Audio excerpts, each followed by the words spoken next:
Ah, yes, the world of Pokemon. A classic franchise that started it all off over 25 years ago, and still to this date, it's probably the franchise I have the most playtime in. I've beaten every single generation multiple times, probably have bought every single game at least once, if not more, and have generally enjoyed my time playing through the franchise. Of course, the classic gameplay loop is picking a starter, going through areas, exploring every nook and cranny to find new, strong members of your teams, battling gyms, and ultimately trying to complete your Pokédex. And then on the challenge side of things, speedrunning these games have become immensely popular, with glitchless, glitched, arbitrary code execution style, glitched runs being a thing, but I kind of wanted to do something a little bit tangential to that in today's video.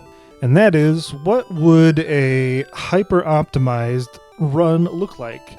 And the conclusion that I had was, well, what if we take Pokemon Generation 1 and figure out how many steps it takes to beat the game?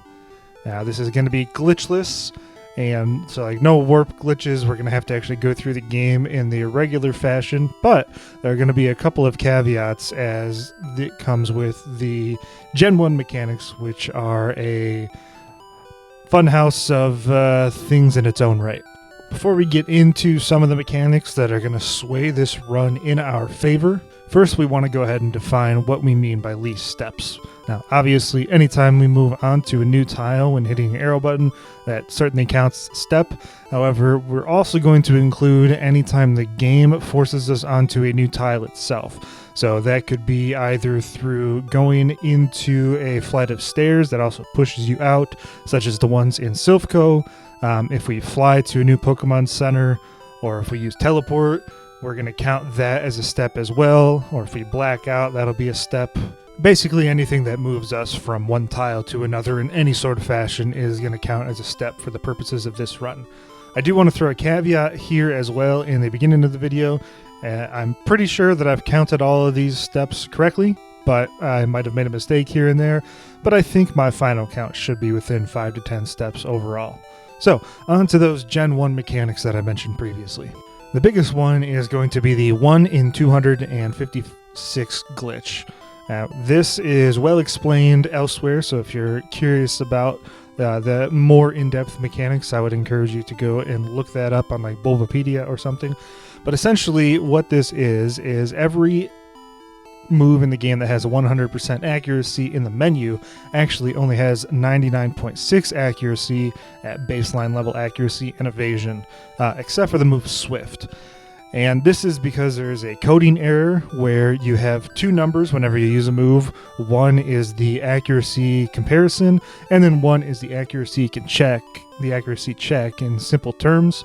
You roll a number, you compare it to another number, and if your number is bigger than the accuracy check number, the move hits. But the issue is there's actually only 255 numbers that the move accuracy checks against, and if you roll that one number at the very bottom of the tree, your move will miss. So essentially, 1 out of every 256 times you use a 100% accuracy move, the move will actually miss. Now, it's no secret that this would be effectively impossible to do a full battle with having all of these misses, but technically speaking, it is possible. So we are going to more or less mimic this glitch in the fights that we do, and we are effectively going to disable all of the enemy's Pokemon to simulate them missing using this 1 in 256 chance.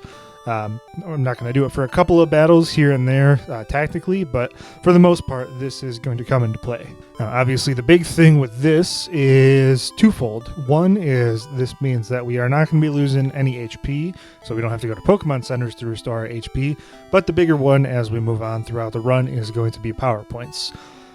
You'll see this as we go through some areas. It'll be a little bit more well explained there. But this is Gen 1 glitch, and we got to take advantage to fully optimize our route. If we do this in later games, which if you're interested, please be sure to let me know in the comments if you want to see this done in other generations.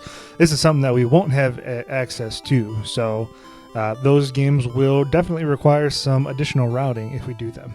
The other quirk in Gen 1 mechanics is the way that some moves are used in battle and how they affect PP, but we will be getting to those as we encounter them in our run. All that being said, let's head off and start our journey. As we set out on our journey, there's a couple things to note here. The first on the left side is I'm just showing the kind of general area that the portion is going to run, and that's going to be based on which gym we are currently going towards. I'm keeping the order of the badges kind of obfuscated, as those will definitely be impacted by the route we want to take, especially as we get towards the mid-game with how some of the non-linearity of the Generation 1 games are. And then I also have a step counter that just goes by badge. I thought about doing more detailed, but figured that was probably going to be a little bit too much work and didn't really feel like doing that. But rest assured, I did count every single step as I took along our journey. You can kind of see it here in the gameplay where I'm being extremely deliberate with our steps. And going down into the lower level of the house, we actually have to make our first decision where we need to go down instead of left, as this allows us to get out of the house one step earlier as opposed to walking around the table just ever so slightly. This isn't a huge deal, but there are definitely some areas where the exits of buildings are 2 tile wide, and we always want to exit on one of them, even if we're going to come out of the house or building in the same spot either way. We then go up to the grass, interact with oak, and then we have the regular defined steps as anyone would take on their first journey through the Pokemon games. Our next step is, of course, going to be deciding which starter we want to use. Now, there are certainly going to be some advantages to using either Bulbasaur or Squirtle. Both of them are, of course, going to be a lot better against Brock. Bulbasaur is going to be a lot better against Misty, and Squirtle, and eventually Blastoise, of course, could learn Surf. However, when I was doing the routing, we're actually going to need to buy Pokeballs no matter what, so the HM compatibility of any of our starters actually is not important at this stage. Funnily enough, the actual choice in this run is going to be Charmander. Again, he's clearly going to be the worst against Brock, but there is a move that he learns, if you know Gen 1 mechanics, as I had previously alluded to, that he gets that are going to make things quite a bit easier on us as we progress throughout. We go ahead, take down our rival for the first time. Not super important to win the fight, but nice to have that extra experience. And there you can see us always getting those misses when he's sleeping, and then let's head back out up to Route 1 to continue our journey.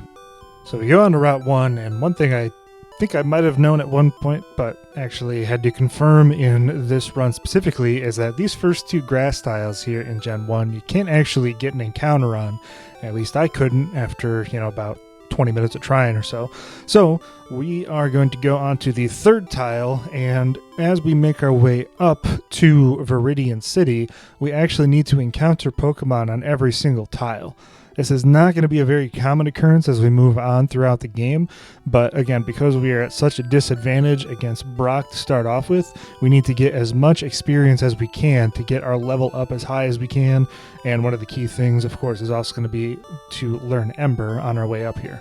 Once we finally make it to Viridian City, we need to make a very deliberate stop into the Pokemon Center, and we have to be cautious about which ones we visit, which ones we skip, as these do a couple of things which we'll get to, but obviously the main thing for us now is they restore both health and power points, and then we go ahead and go into the Pokemart and get ourselves Oak's Parcel. With that in hand, we can continue on the storyline going back down to Pallet Town, making sure that we also do the same thing on our way up here, where we go ahead and fight battles on every available tile in order to get as much experience as we can here in the early game. And then once we finally make our way back on that grueling walk down to Pallet Town, we can go back to Professor Oak, give him his parcel, receive the Pokedex, and finally get going on our journey. One thing you gotta do here is not pick up the town map. Of course, if you played these games, obviously there's really not much issue in routing, but it is not a key item in this game, so we can skip that entirely. Now it's time to head back up to Viridian City, and if you recall before, we need to be very tactical and decisive on which Pokemon centers we're actually going to go ahead and visit. And one of the reasons that we needed to stop in the Viridian City Pokemon Center is that if you use the move Teleport, or if you white out, you actually go back to the Pokemon Center that you last rested in. So it doesn't matter if you've walked in and out, you actually have to go through and talk to the person at the counter in order to set that as your warp location for either, again, whiting out or using teleport. This will come into play a couple of times, and here is where it comes into play first. This is the reason why we didn't go and get ourselves whited out on our way back to Pallet Town, as we're going to have to go back north that way anyway, so this is going to save us some steps in the long run. Our next step is going to be go ahead and purchase some Pokeballs, as there are going to be a couple of HMs that we need throughout the run. That being Cut, Fly, Strength, and Surf. Of course, we don't need Flash.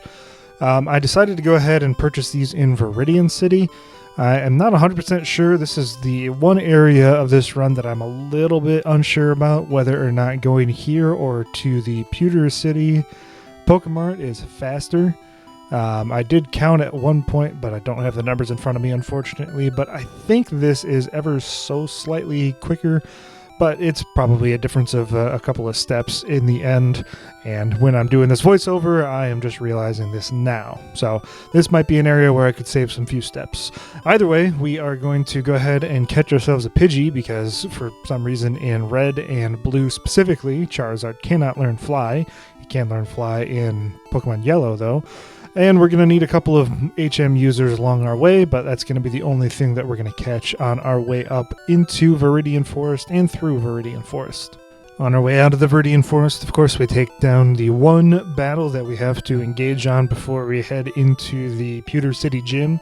And this is one of the reasons why we needed to get our level as high as we possibly could, as this is a rock gym. Now, despite that, luckily for us, the first trainer in here only has ground-type Pokemon in a Sandshrew and a Diglett, so using our moves, specifically Ember, is not really too difficult, although Sandshrew does have fairly high physical defense by default, so it does take a couple of hits to take him down, but we need to conserve as much Ember PP as we possibly can heading into the fight against Brock. And finally, it's time for the first gym battle of the game against Brock and his Onix and Geodude. And again, this is, I mentioned it previously, but this is a reason we need to have as much levels as we can and as much PP as we can, as both Geodude and Onix both have really high defense, but they don't have that great special in Gen 1. So using a few Embers here and there, it still takes a couple of shots to take both of the Pokemon down, but we're ultimately able to get him down, saving a good chunk of PP. And we also learn a very important move at the end of this fight in Leer, which is going to be another move that is going to help us save some PP against some upcoming fights, where we are going to be able to lower the enemy's defense and use our Scratch or other physical moves to better advantage. All in all, the first segment of this run, all the way from the start to Brock, took me 611 total steps. And we'll keep that tracker up there on the right side, and every segment will have in that little Pokewalker graphic towards the bottom. So again, the total steps are going to be shown in the top. After every badge, I'll update each of those numbers with the total amount of steps in the journey so far, and then in the Pokewalker we'll show each segment between gym badges how many steps they took. With Brock down, it's time to make our way over to the second badge, and no surprises here, it's going to be Misty up next in Cerulean City, as there are some more questline events that we need to do in the Cerulean City area in order to progress the game.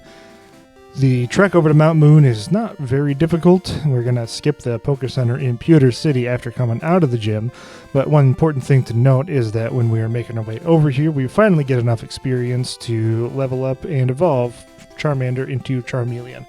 We could wait a little bit to unlock some more powerful moves, but as you'll see as we continue on, it's not actually going to matter too much. The first portion of Mount Moon itself is also rather uneventful. We have a trainer battle here and there, but really there's not a whole lot of intrigue, as it's just routing ourselves around areas. There are a few trainers that we can avoid by using the same number of steps, and still avoiding those trainers. Again, not a super crucial element for this, but the lower amount of fights that we can do, the better, as at this low level it's still crucial to save PP as much as we can. Once we get down into the lower floors, there is another key element of our run here, and that's going to be catching the first wild Pokemon of the run, this being a Paris. I've mentioned that we're going to need a user for Cut, and while Charmander can learn it, we want to make sure that we can have the most powerful moves in his repertoire in order to face down trainers in the most efficient manner as possible. So we want a secondary user in order to use Cut. Paris seemed like the optimal choice. We could have caught a Beedrill, or I guess a Kakuna or a Weedle earlier in the run, but we didn't want to waste the XP on him as well. And here we have another interesting routing thing that we have to do with this Rocket Grunt, where we have to go one step further to the left than we otherwise would need to, because his range would make it so that we have to do a little bit of a C type movement if we were to battle him right at the edge of this wall formation. So instead we want to go that one extra step, make sure to walk in front of him while we are still on the shortest route possible, and then go around him in the standard fashion. Interestingly enough, we had to do this a couple of times, and the ones that stick out in my mind are actually also against Rocket Grunts a little bit later on in the run. So just a little bit something that I noticed when I was doing this is we had to do this a couple times, and yeah, it seemed to be rockets. With the Rocket Grunt down, we can make our way up to the fossils, and we're just going to go through the standard fare, stick to the right side. The actual choice doesn't matter because we can go in the same amount of steps, regardless of which one we take. It's just a matter of when we press left first or second. So I just decided to go ahead and stick with the Omastar fossil because that is the one that everybody chooses, right? Anyway, with all of the rockets down, the couple that we had to face off, and the Super Nerd, we can finally get ourselves out of Mount Moon and on our road over to Cerulean City. Now that we're in Cerulean City, it's time once again to hit up another Poké Center and set this as our warp location. Now, obviously, I've been alluding to it here and there, but one of the key components of this run is figuring out the minimum number of Poké Center trips that we have to take, because it's not a ton of steps, but it is more than a couple whenever you go in there. It's 10 steps, I believe, 5 to go up, 5 to go out, and we want to make sure we avoid those at all costs if we can. But this is going to be another case where the actual location lends itself to how we need to route this run to begin with. So this is a reason that we need to go ahead and rest in here. And again, I mentioned it beforehand back in the beginning of the run in the intro section that if you rest at a Poké Center, it resets your teleport or whiteout location, and this is what we're going to go ahead and use, as if you know the Pokemon that are available in the upcoming route, this is going to be a location that we're going to have to teleport back to once we get done with all of the shenanigans up on the Cerulean coast here. While we're on our journey, it is another fight against our rival who's got a bigger team. And again, we're still using our standard moves. Again, as we have just rested at the Poké Center, we have plenty of PP to spare, but we do need to be relatively cautious. There are some upcoming fights where we're fighting, say, against like a Geodude, where Scratch is not going to do a ton, so we either need to make sure we use enough scratches in the regular fights to save some embers, or alternatively we can also go ahead and use Leer on some of those fights and use Scratch once we lower their defenses low enough. Yeah, I'm obviously not going to go show every battle as I have not been doing, but while I'm here it's a good idea to ask if people want to see this full unedited run. I can certainly upload it, showing my entire route throughout the game if people want to confirm or if they're just curious. Just let me know in the comments and I can upload that one as a separate video itself. With Nugget Bridge conquered and the Rocket Grunt at the end of it, it is a slight detour off to the left in order to grab ourselves an Abra on the first tile in this patch of grass over here. Of course, we do have to make sure and go over left one extra space as to avoid the trainer battle. But once we do find Abra, we go ahead and catch him, and then we can resume our journey up to Bill's cottage. As we move up to Bill's cottage, I do want to highlight this battle against this hiker here. He's not exceptionally difficult, he just has a Machop and a Geodude, but again, I've mentioned that these Geodudes can be a little bit tricky for Charmander, and while we're not at risk of running out of PP quite yet, we are starting to get about halfway through our attacks, and again, we want to minimize the number of Poké Centers that we visit on this run. So this is going to be something that is in the back of our mind as we move on through this route, but we're just about one level away from learning the most important move in this entire run, and the reason that we need to choose Charmander at the start as our starter. And what is that move, you may ask? Well, it is Rage. Rage in Gen 1 is very, very unique, even amongst some of the Gen 1 moves itself. What it does is it basically gives you a attack that will continue infinitely until you either faint or all of your opponents faint. And on top of this, it will always only use 1 PP per battle. Now, in a normal playthrough, it also gives you +1 boost to your attack stage after you take a hit, which again is not really a thing that we're doing here because we are making use, in theory anyway, of the 1 in 256 miss glitch here in Gen 1. But Rage, of course, is a supremely important mechanic for this type of run, as this effectively means that if the enemy does not have a ghost type, we will always be able to win the fight in 1 PP no matter what.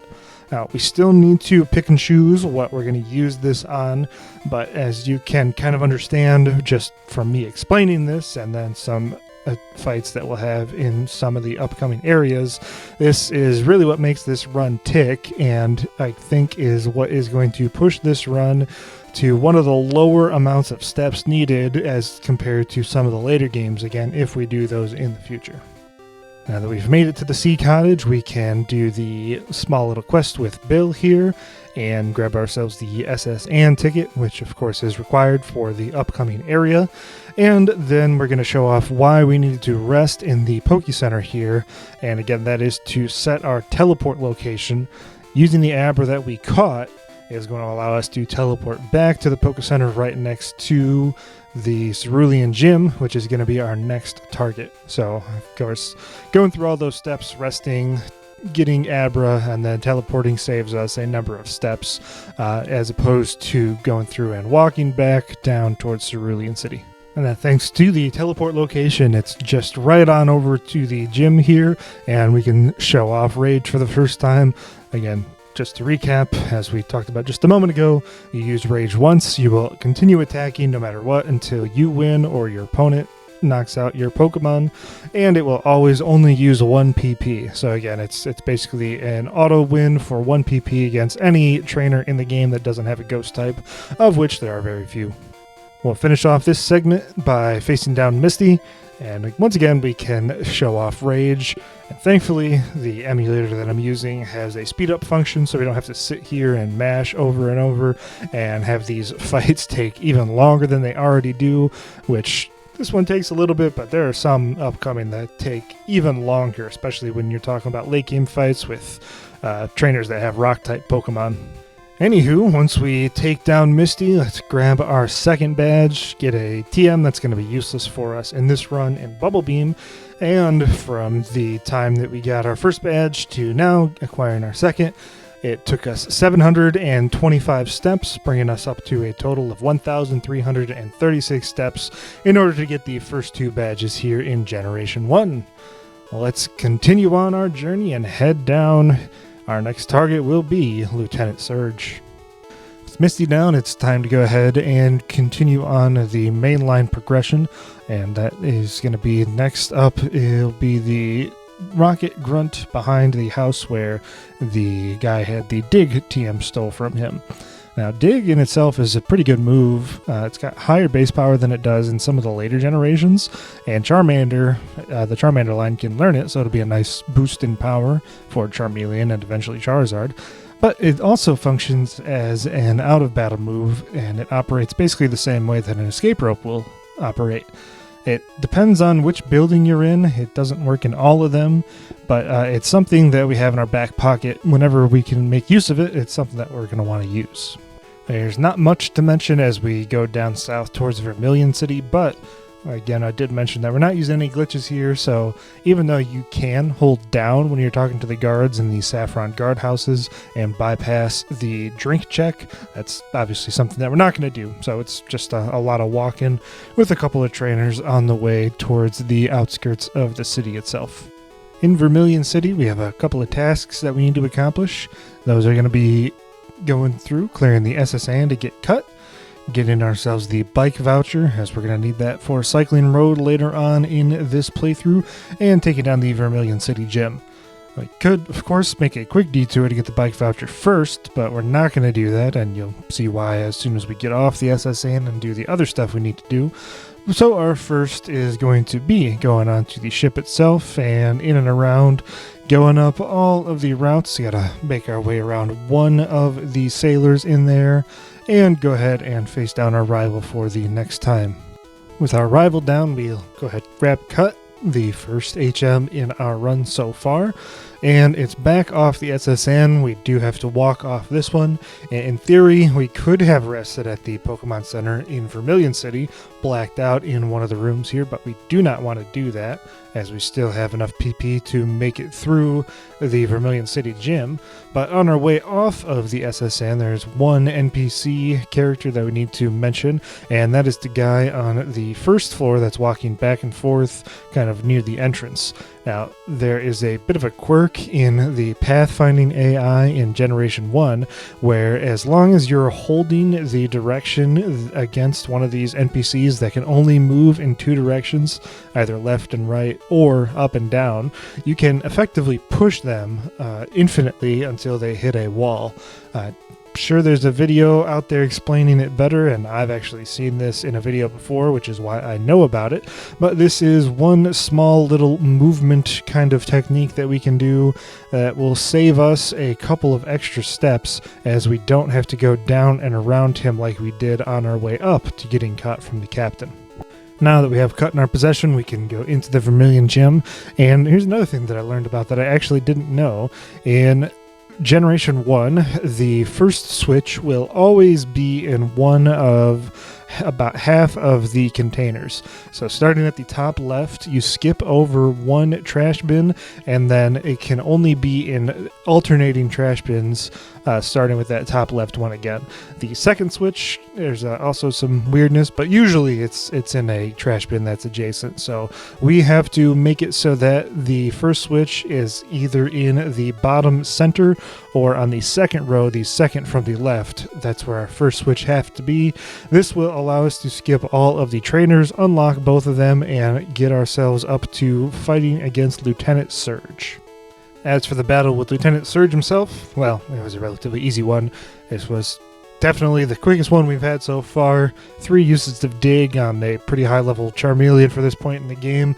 One-shots all 3 of his Pokemon, and we end the third badge segment by taking 513 steps, bringing us up to a total of 1,849 as we approach on, and we have a pretty lengthy section coming up right now.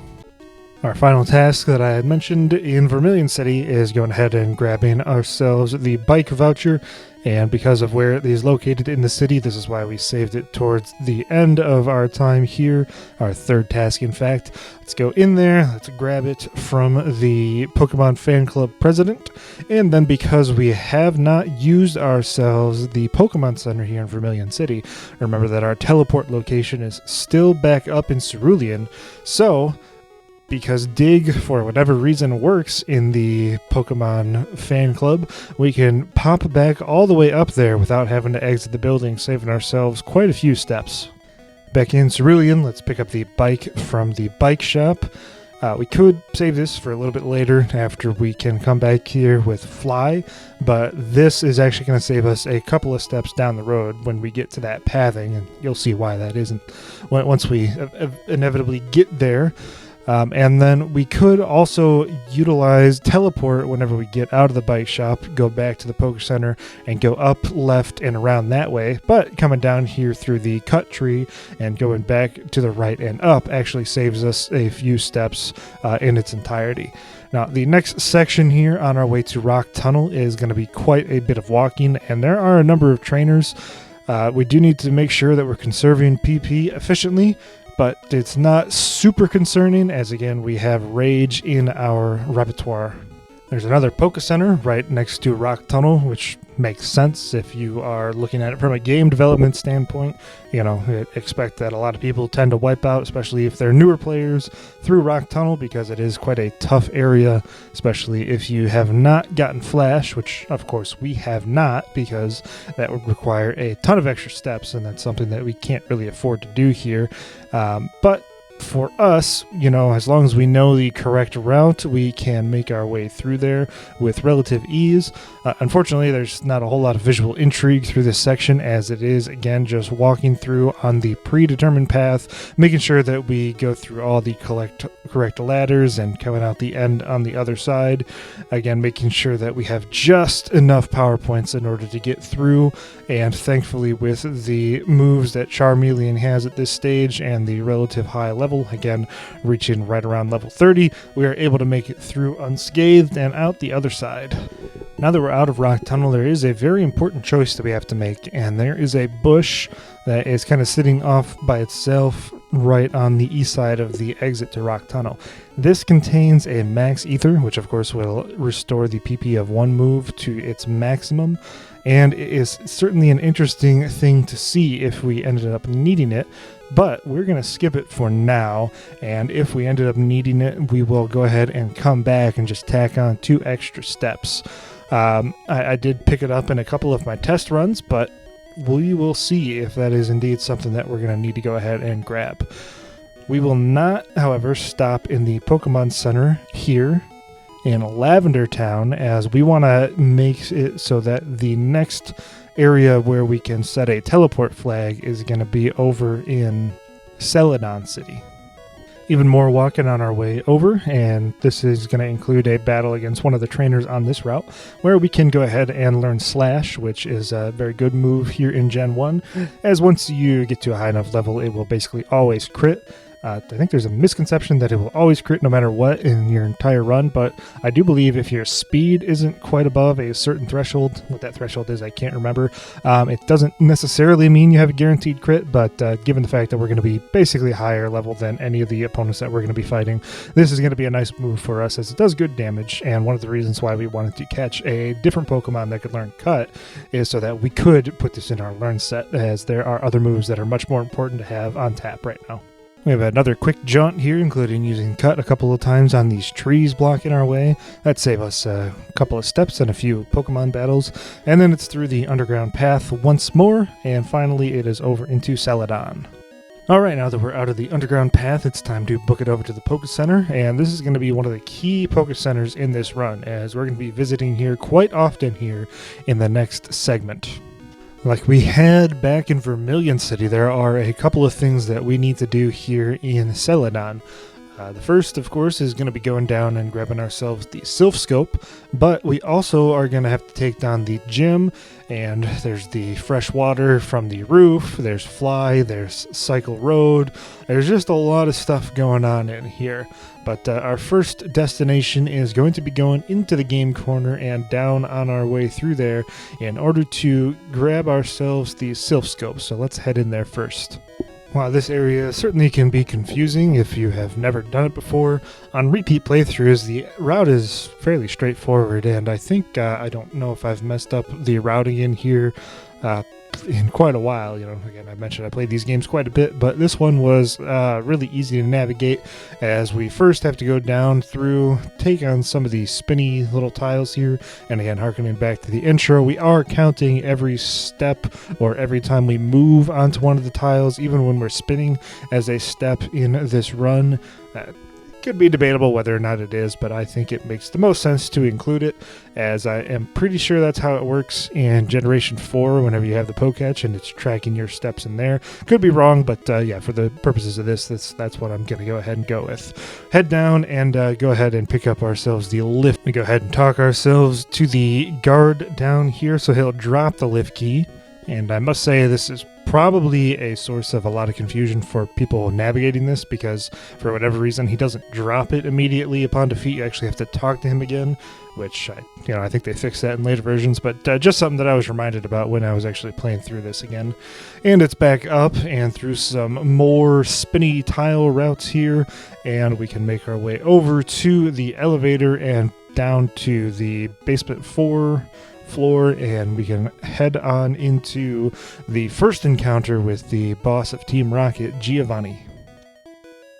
A bit of an interesting thing to note, not that it actually affects the step count, but for these rockets that are outside of Giovanni's room, you actually have to talk to them both. They don't interact with you automatically whenever you get onto their horizontal level, I guess is the best way to put it. You actually have to go through and talk to them.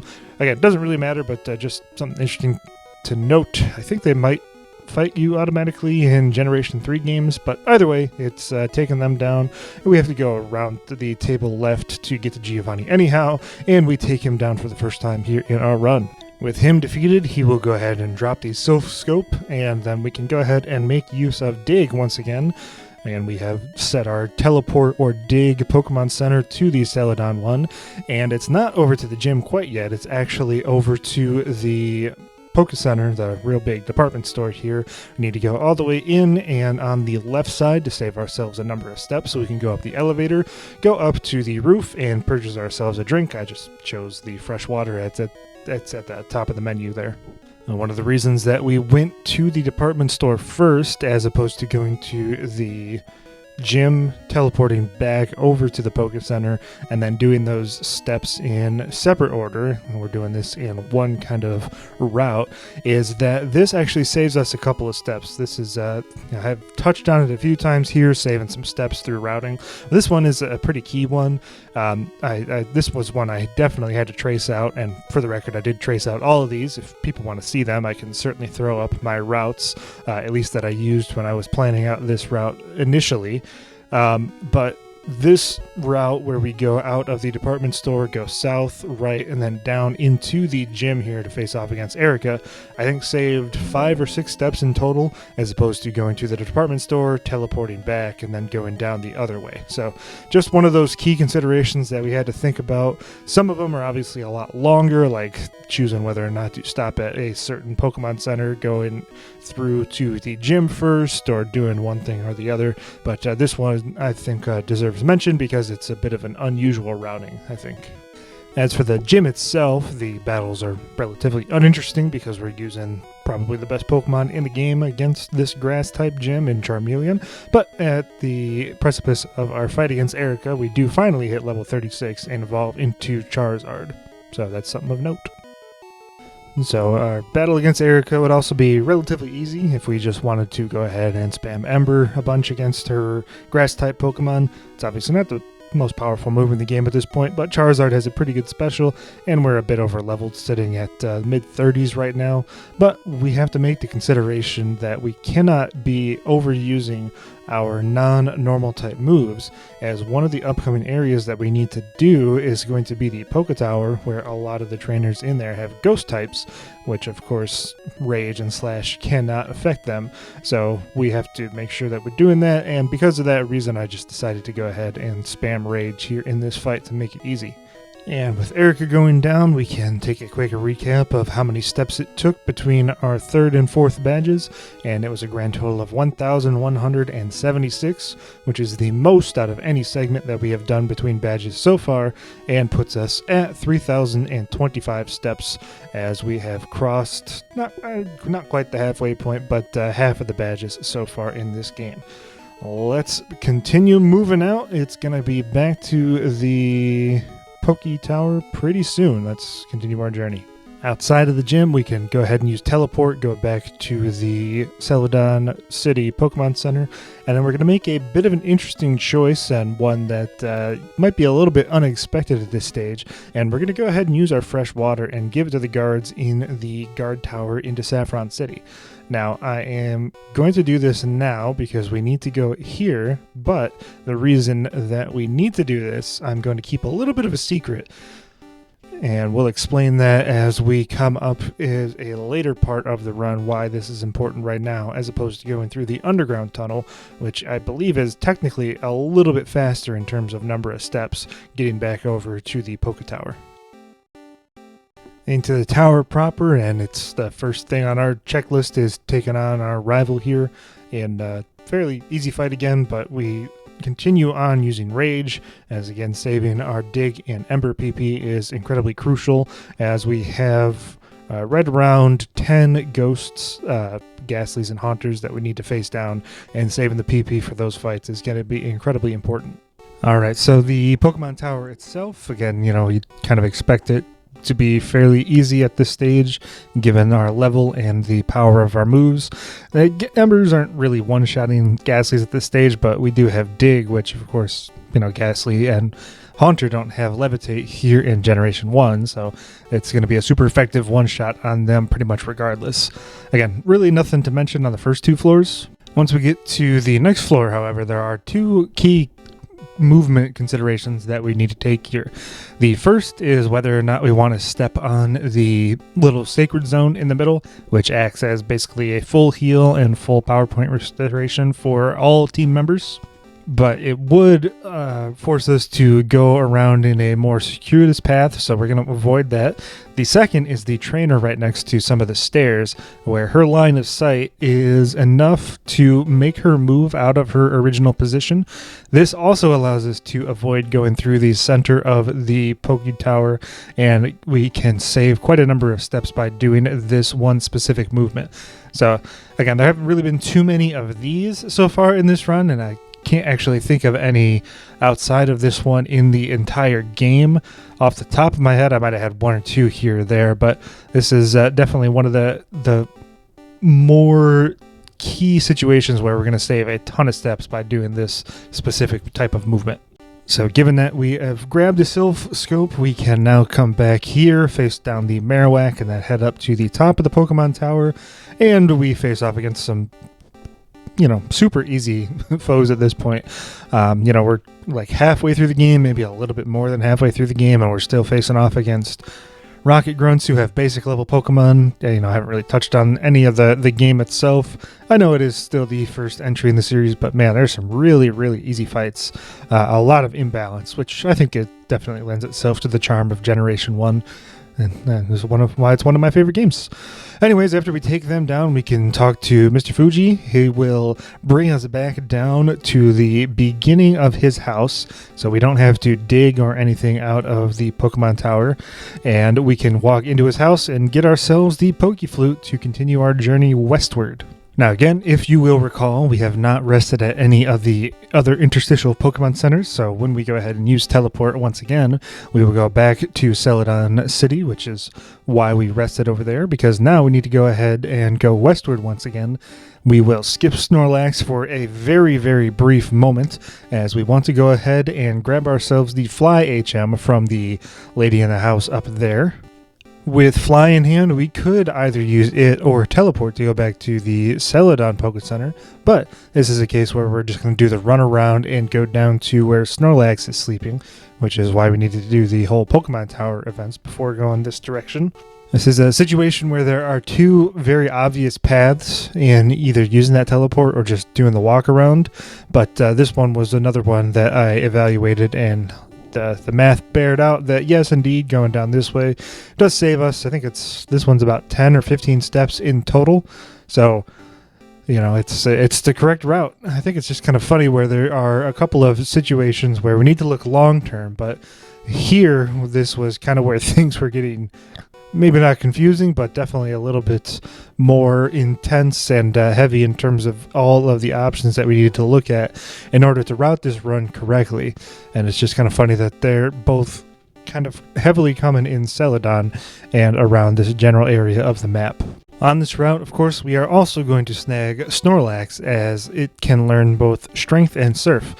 Funnily enough, I actually didn't think that I needed to catch Snorlax, because in my mind, when I was doing some of my testing runs, I actually just got the Lapras from Silphco, but then when I remembered that, hey, we need Surf and Strength, and hey, Snorlax can learn Surf, well, why not just skip that one extra step, a couple of segments down the line, and save it here, pick up Snorlax because we have to go this way anyway. And yeah, that's ultimately what I decided to do. So pro tip, whenever you're doing a run like this, definitely run at least 1, 2, 3, however many practice attempts it takes to really nail down some of the routing. Let's move west so that we can move south down Cycling Road. And what I mentioned at the beginning of the video, I am pretty sure I counted all my steps correctly. Well, this is one of the areas where I'm not 100% sure on. I did triple check it, both on my routing documents, and I counted all the steps while I was doing it in game. But the fact of the matter is, you can't really easily tell in some spaces if you are moving one step because some of the graphics kind of blend together. This was one of the more challenging areas to count. However, we're going down this way because we need to stop off at Fuchsia, of course, and this is where we're going to go because we need to both take down that gym and we need to pick up both of the aforementioned HMs in Fuchsia City via the Safari Zone. As we make our way east into Fuchsia City, you'll notice that as we take our step into the kind of boundary as the map defines it, the colors change, and this palette swap indicates that we have stepped into the city proper. Now, one of the weird quirks that I noticed in this run when I was routing is that whenever you enter a city, you do not have to actually use the Poké Center to unlock it as a fly location. As you'll see here, we can choose it after teaching fly, and we can go over to the Poké Center, which saves us a number of steps and is going to be a tactic that we are going to use over and over again. This is also one of the reasons that we went through Saffron City earlier, so that we could unlock that as a fly location, which is going to save us some steps by having to go back to there, either go back to Celadon or into whatever the town is that has the Poké Tower, going either east or west, and that will save us some time in the future. So if you recall back, that is the reason that we did that. Now, the Safari Zone itself marks another location here where on a surface level, it definitely looks like it could be a little bit more confusing than it actually ends up being in reality, especially when you can map it out on a map itself. You just run through all the areas in a relatively linear fashion. There's a couple of twists and turns here that you might not know the first few times you're going through it, but really once you have the idea of the layout in your head, it all makes sense. Fun fact, actually, if you look at a map of this and kind of like a fully mapped out version of the game, the areas don't necessarily connect with each other on a one-to-one scale. Some of them are a little bit offset, so it definitely makes the area feel a little bit more disjointed than it might actually seem. There's one thing we have to grab here on our way to the house where you can pick up Surf, and that is the gold teeth, so we can unlock strength as an HM in just a moment. And I kind of like being in here as well because once we get to the end, we can see that we had used 293 steps in the Safari Zone itself, thanks to the counter in the top left. And yes, this is another spot where we can dig out of the house for some reason. And again, I didn't actually rest in the Poké Center when I flew here earlier, so this will take us back to Celadon, and then we have to go fly back down over to Fuchsia City once more. So a lot of back and forth, and that is not going to be the last of it here in this run.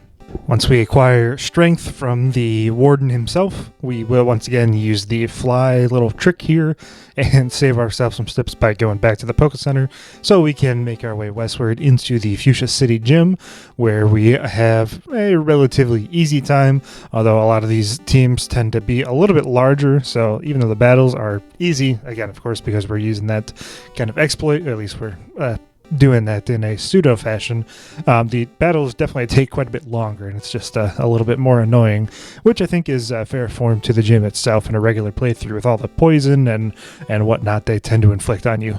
And now, after all of the ping-ponging back and forth east and west throughout the map, we can go ahead and square off against Koga. Again, he's not the most difficult fight in the world, especially here in Gen 1, where you can find yourself a good Psychic user, or if you have something like Charizard or another ground user that can use some pretty strong ground attacks, although that's not really what we're doing here. We're using the Rage thing once again because we are running pretty low on PP for some of those other moves, and we don't really want to rest at any Poké Centers unless we absolutely have to. So whenever enemies have this kind of team composition where they have like 3 or more, that I tend to use rage. Anyways, enough of the diatribe. This section of the run took me 1,174 steps, which is 2 less than the previous before we got our 4th badge. And after the 5th badge, we are sitting at 4,199 steps with a little under half the game to go. But now that we have Fly available to us, things are really going to start blitzing through. Well, as we have already seen here in Fuchsia City, we can use Fly to visit Poké Centers, or at least the start of them, whenever we have entered the city limits, even if we haven't visited the Poké Center. And again, I've mentioned it a few times, but once again, just to reiterate, this is the reason why we went through Saffron City earlier, so we can make use of Fly and head over there to start doing the events in the Sylph Company. In Sylph Company, it is pretty standard fare, with one exception. Of course, we do go there, use the elevator to get up to the 5th floor, but there, before we go down onto the warp pad, we stop by one of the little decorative trees inside that is on our path, and we pick up our elixir. This is the only PP restoring item that we are going to pick up in the whole game, and the reason that we're able to do this is, of course, because it is on that normal path, so we don't need to take any extra steps to pick it up. Next, it's down to the teleporter pad, which we have to go on twice, face off against the rocket grunt here, and pick up the key card so that we can traverse the other locked areas inside the building. With the key card in hand and the rocket grunt taken down outside here on the 3rd floor, let's go over to the teleporter pad and face off against our rival once more. This is another situation where, again, we're running pretty low on PP, but we've got some rages left, so we're going to use those to take him down. This is one of the fights that I've mentioned earlier in the video where the fights do take quite a bit of time just because rage doesn't really do that much damage, but again, the 1 PP is a lifesaver in this type of run. This is also the room where you could get a Lapras, but again, I mentioned that when I was doing my recordings, I remember that Snorlax could learn Strength and Surf, so instead of getting Lapras here, which can also learn both of those HMs, we actually are able to save that 1 extra step, or I guess 2 extra steps now that I'm looking at it, and that is some of the planning that we had to do on this run, so it made for quite an interesting time. Anywho, it's on to the top floor to face off against Giovanni for the next time. Before we face off against Giovanni, though, we have one more rocket battle, and if you remember all the way back in Mount Moon where we had to shift our movement over 1 additional step, well, the same thing applies here, and if you recall, I noted that this happened with another rocket grunt down the line, and this guy is it. We have to move left 1 spot of the teleporter in order to break his line of sight, which allows us to walk in front of him and continue on our path eastward into the chairman's room, which ultimately saves us a couple of steps on our final tally. And for the penultimate time, we take down the rocket boss. Again, this is another battle where we use rage a bunch and just kind of let the battle run its course. This one took me a couple of minutes. And if I do post the full unedited version of this run with all of the individual segments, this is one of the ones where you'll definitely see that it takes quite a while. Important to note here is after we do defeat Giovanni, there is actually no reason to go and talk to the chairman of Sylph Company in order to grab the Master Ball, and Dig is going to be able to work in this room as well, so we can teleport ourselves back out, and we will go back to Celadon City, again, which is our last visited Poké Center that we actually rested at. Out of there and back into Saffron City, once again using the fly technique where we just fly to Saffron City, and we see yet another technique come back from the SSN where there is the lady that sits in front of this row of buildings, and she will never move up and down, but she will move left and right, so we can continuously be pressing the right directional pad, and eventually she will move out of the way, allowing us to go up towards the Saffron City gym and to square off against our next gym leader in Sabrina. The path to Sabrina is a rather easy one. You just go in, go diagonal, and then straight down, and we're right at the gym leader herself. Thanks to the fact that we learned Flamethrower in that last battle with Giovanni on our Charizard. This is a very quick battle, just using 6 Flamethrower total, and we get our 6th badge. This one was by far the shortest segment so far, clocking in at 330 steps between the 5th and 6th gym badges, and it brings our total up to 4,529 steps on our journey. Next, it's over to Cinnabar to pick up the penultimate badge on our journey before we head into the endgame. So there are two possible routes to take to get to Cinnabar Town, and one of them is going to be going south from Fuchsia and then west through the Seafoam Islands, but that's going to take us quite a bit longer than the alternate path, which is flying back to Pallet Town and then surfing straight down there, as this is basically a straight shot. Takes a little bit more than 100 steps or 100 tile movements through the water. And for the record, this is definitely another location where I am pretty sure of the step counter, but if I messed up this one by 1 or 2 steps, I wouldn't be surprised, as when you're out on the open water, it can sometimes be a little bit difficult to track just how many tiles you have moved.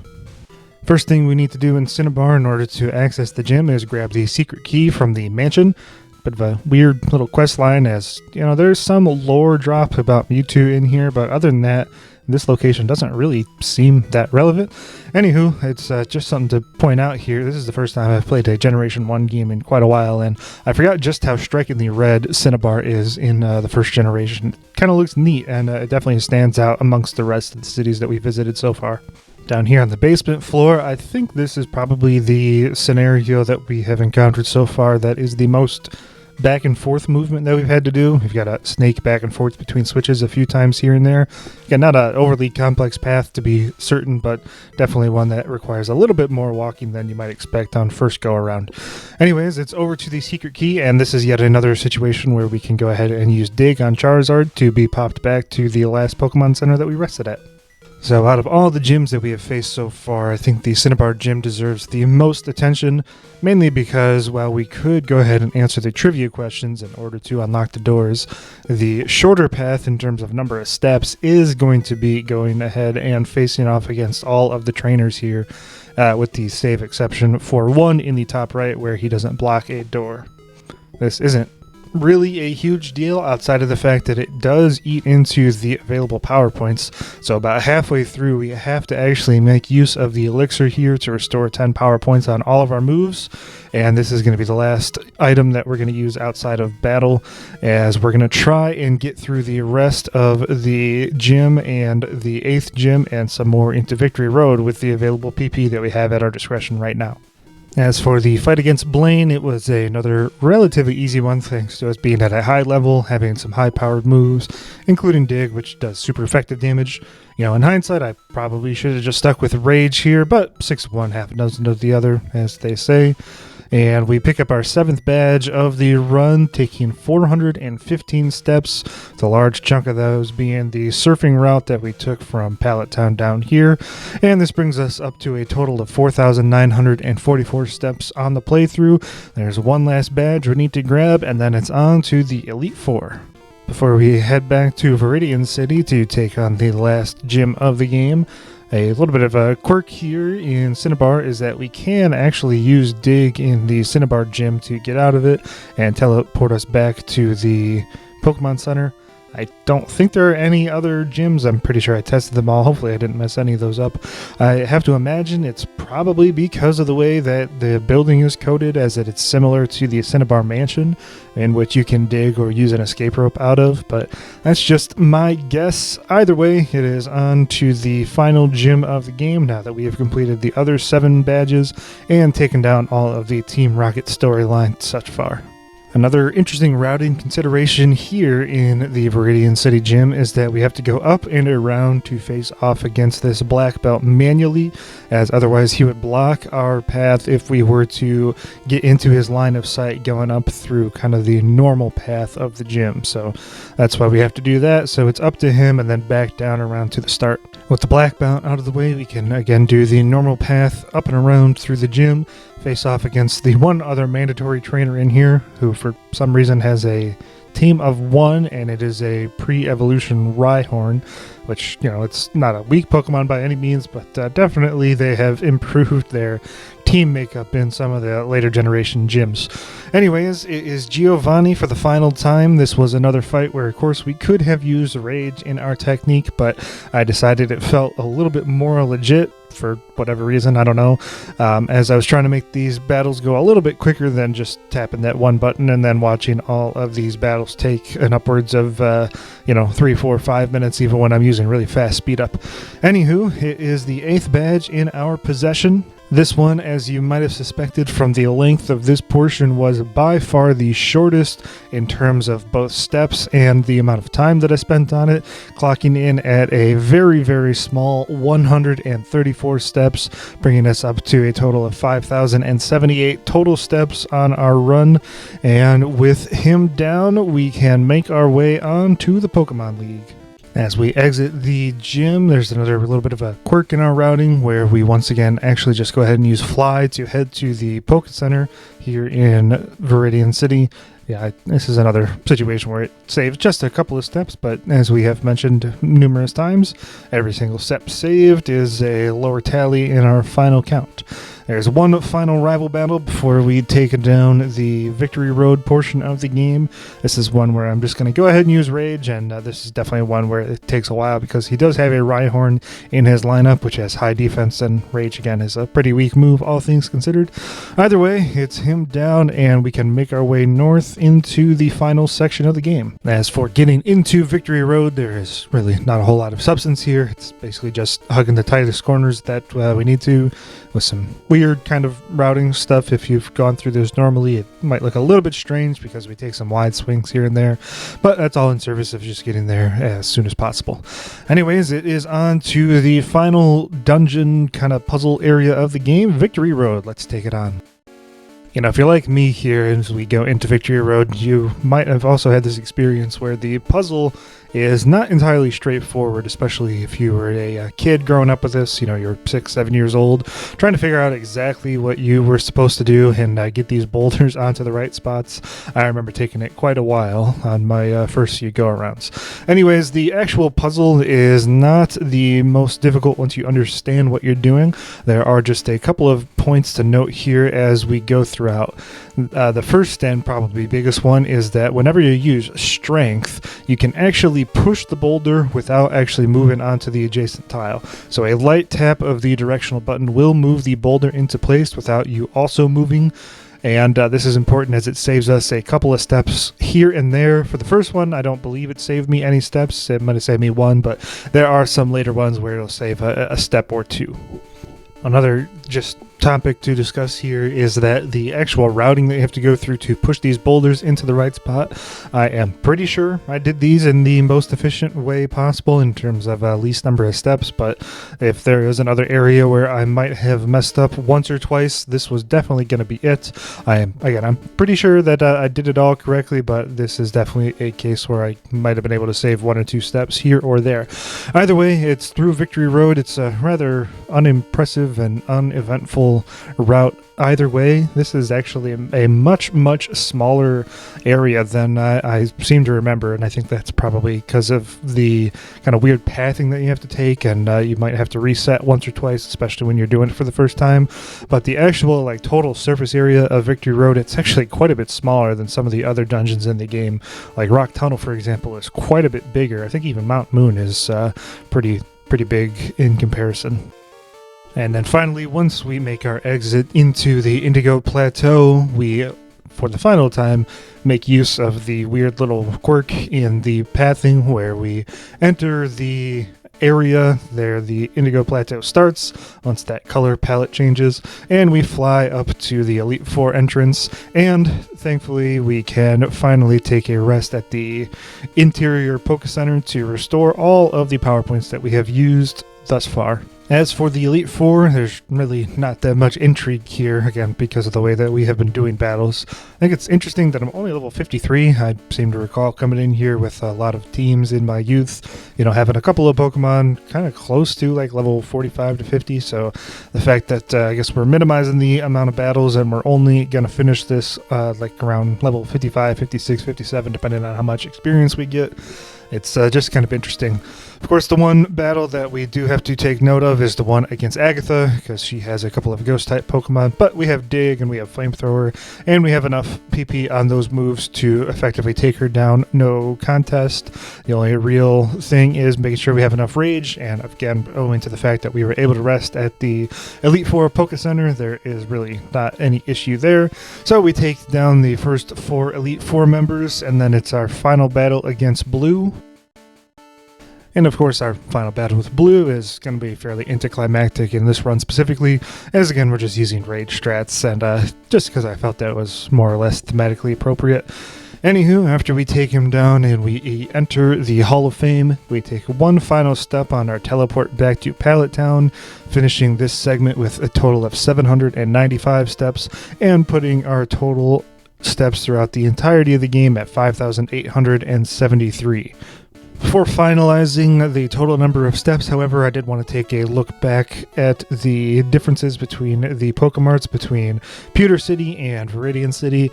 The one on the left is the Viridian City, where the red route is the number of steps that I had to take to go outside of the quote-unquote normal path, or the path of the shortest possible length without doing any other ancillary visits to Pokemarts. And the one on the right, the red, would be the alternate route. So, in conclusion, as you can see here, I was actually incorrect in my earlier assessment. The Pewter City Pokemart would actually take us a total of 4 less steps on our journey, because we have to go inside the Pokemart and come out of the Pokemart, and then also do the same thing. Like, the actual layouts inside the store are the same. The only other difference in our routing would be that we would need to catch Pidgey quite a bit later, but we can catch Pidgey on the route between Saffron City and Lavender Town. If you recall, we used Cut to go through those patches of grass before going to the underground path, so that's a bit of a non-issue, and we can still catch Paris in the rock tunnel, or excuse me, in Mount Moon, as we have would have purchased Pokeballs inside this Pokemart. So, when we take off those 4 extra steps, that leaves us with a grand total of 5,869 steps. Again, it's totally possible I might have missed a step here or there, miscounted one here or there as well, so I would say that this tally is probably accurate within about maybe 5 to 10 steps. So I was originally hoping that I could do it under 5,000, but that was not the case. Still, hitting under 6,000 for a run was pretty exciting for me. A big thank you to Imager user Retro Gaming Fan. I used the map that you're seeing on screen right now in order to route out my options and figure out where I needed to go and what have you. So be sure to check out that map if you want to do something similar to this. It's hugely detailed and is very easy to plop down all of the body sizes and figure out just how many steps it takes to go through each area, which is what I did. If you're interested in seeing this whole thing at a little more high detail, I can certainly upload it somewhere if people want to use it to take a look at how I did it. It's just important to note that the final route I took is going to be slightly different than the one you're seeing on screen, even if it's not the easiest to read right now. If anybody is interested in seeing me try this in later generations, I would be sure to love to hear from you in the comments section below. Of course, Gen 1 being Gen 1, I think this is probably going to be towards the lower end, although if I did this type of run in some future generations, I do have some ideas for how to shorten up a few areas here and there in different generations. But again, I would love to hear from you if this is something that you would be interested in seeing me do in some later generations.